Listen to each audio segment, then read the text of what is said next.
Hello, everyone, and welcome to this edition of Investing and Trading Live.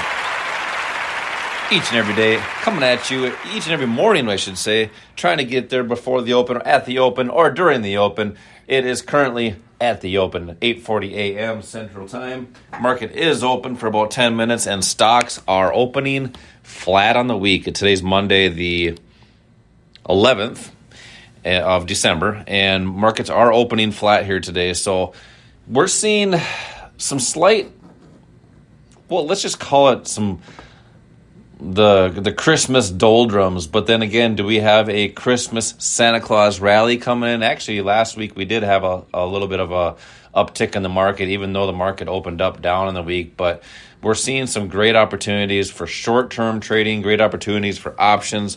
And that's what we're going to discuss here today on Investing and Trading Live, going through some of the opportunities we're seeing right now as this year closes out.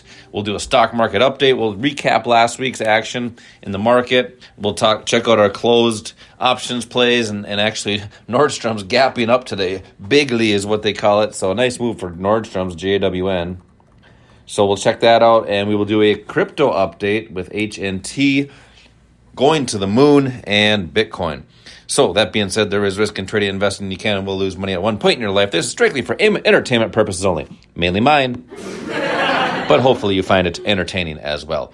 Let's get into your market update. S&P 500 SPY, basically flat on the day. It's at 460.18 after a good move on Friday, actually. Opening up on Friday right around the 457 area and closing at 460, so up almost probably around the $3 on Friday. So a good little move on Friday for the S&P 500. Still stuck in that little range that we've been speaking of for a little while here.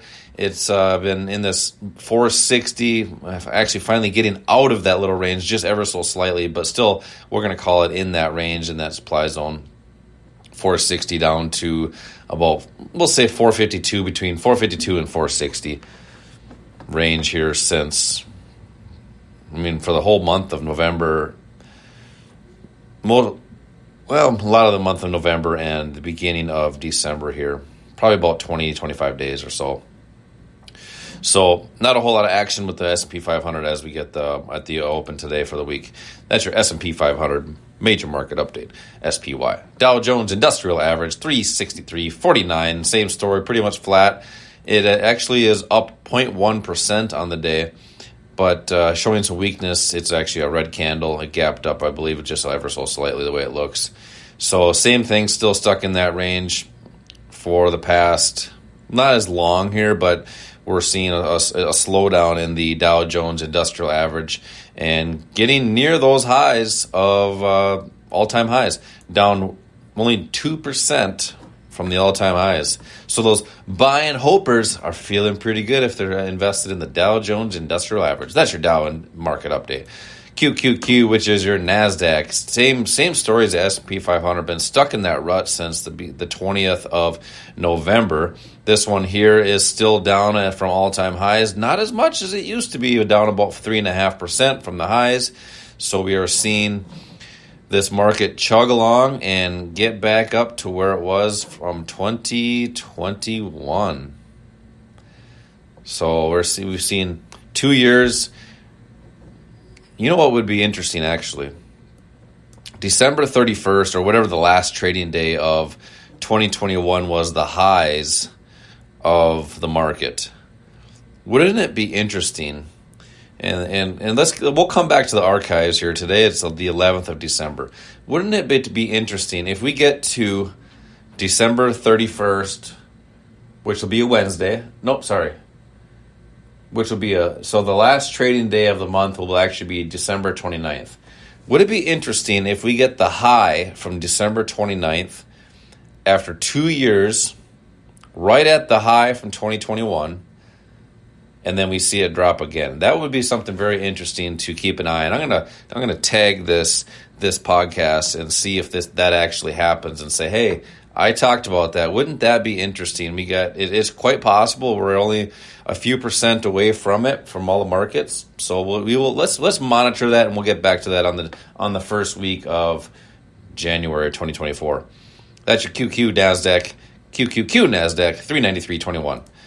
And the Russell 2000 IWM 186.86, same story. Actually, so going back to the Qs, it's up 0.28% on the day. So it's the gainer of the day. IWM, as we'll call it, flat 0.06 on the day. This one still is not performing as well as the other ones. This one still is down 23% from the highs. So it's lagging behind all the other major markets. So we will continue to monitor that. So that's your market update for your major markets on the ETF side.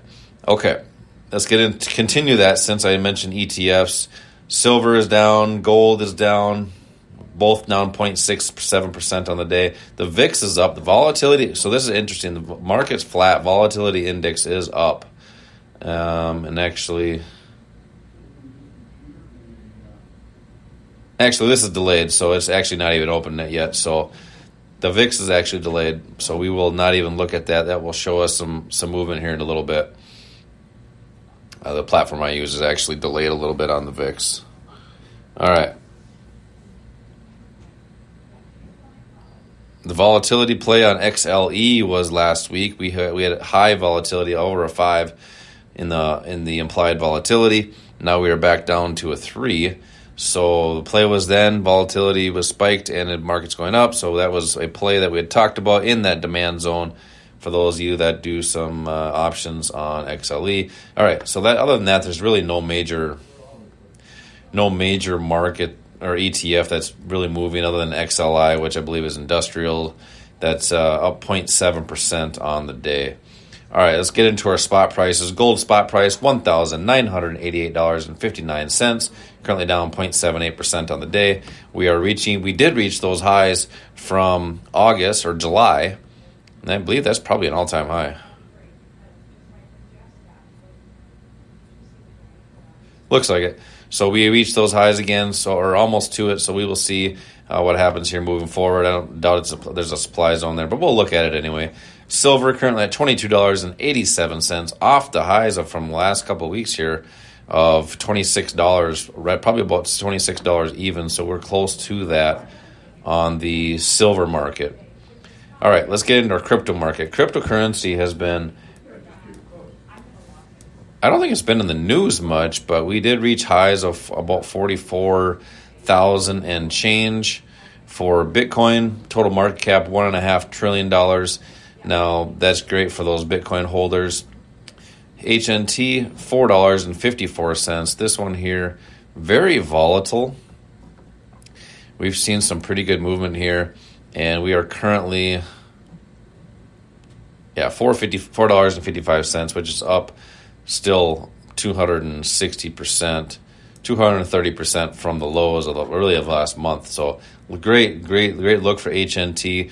HNT rolled out a plan in Miami a while back. Now they are going, looks like nationwide. The Miami Hurricanes has picked up Helium Mobile as their official sponsor. So what they're doing is they're rolling out a $20 per month cell service. This is the People's Network, so I actually provide cell service coverage from my house, and it's called and we're mining helium tokens is what we're doing here. So thousands and thousands of units across the country, across the world, I believe.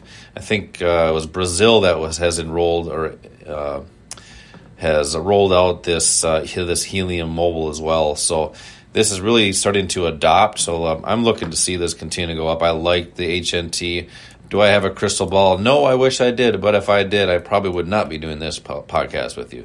Therefore, that being said, we have a good time each and every single day talking about the markets, how they work, and different opportunities with them. So that's your HNT market update. Stocks. NVIDIA is down 1% on the day, 1% exactly. Off the highs from over $505 or so. Let's see. Tesla's down. So your major movers are probably dragging this market down a little bit, or they're going to. I'm going to go back and check the dollar right quick. The dollar is up. So the dollar is up, which is going to most likely drop your stocks. Apple is down 1.37%. This one gapped down nicely. Tesla's down almost percent. Meta, which is formerly known as Facebook, 2.5% to the downside. PayPal is actually up. Airbnb is up 1%. Snapchat is up 3.84. 3M is almost flat. DocuSign is up 3%. Caterpillar is up almost 1%. Intel is up 2.5%. Let's look at our banks. Our airlines are down. Target is up 136. Man. Talk about a call live on the show here many weeks ago on this demand zone from 100 to 112 up to 136 off of that zone. We did do some options on that. Too bad we just didn't buy the stock outright, but you know what? You just got to stick to your strategy and follow what works. All right, that is your target. AMC, we're not even going to look at that. Netflix is up 2%. JWN. So Nordstrom's, we did some options on Nordstrom's, by the way, are expired. They expired on the 8th. And did some 9.5 options on a demand zone back down from $12.84, and the market went from $12.84 to $16.93. Market moved up 30% within those 30 days. Wow, just a great move with JWM. And another one of those stories where, we did options on that to minimize our risk, but quite frankly, and what we did is we sold time on that to collect a premium, but it would have been nice just to buy that stock. That return would have been not too bad. A 30% return in 1 month, not too bad for Nordstrom's. That being said, that opportunity has come and has gone. Macy's is up 16%. Macy's had a great day. I forget what I saw. The mergers and acquisitions. So Macy's, let's see what the headline here is for Macy's. It's up 16% on the day. Don't know. Anyways, closing on the other day at $17 and change. Right now at $20.19. So great job, Macy's. That had the same story back a while back. We had opportunity with options there. And rounding out stocks, got Nike up 2.3%, gapping up nice on the day. And TKL still struggling in the market, $72.94. So that's your formerly known as WWE, World Wrestling Entertainment. It's now TKO Holding Group, held by Endeavor Corporation, or what, Endeavor Group. So that, my friends, is your stock market update of the day, crypto market update of the day, and major ETF market of the day. Today is the 11th. We also make sure to subscribe and like the podcast wherever you listen to this podcast, Apple Podcasts, iHeartRadio, and Spotify. We do appreciate the Spreaker likes, man. That's been really good. Spreaker's been really jumping for us right now. It really helps our algorithms. Get into the Spreaker app, Spreaker. Follow the show. You get notified live when it comes on, so you'll be live when it comes on, and might even be able to ask questions as it's live. I can monitor that. So that being said, collect your profits when they're given to you. Protect your losses, keeping them small. Until next time, retire young, my friends.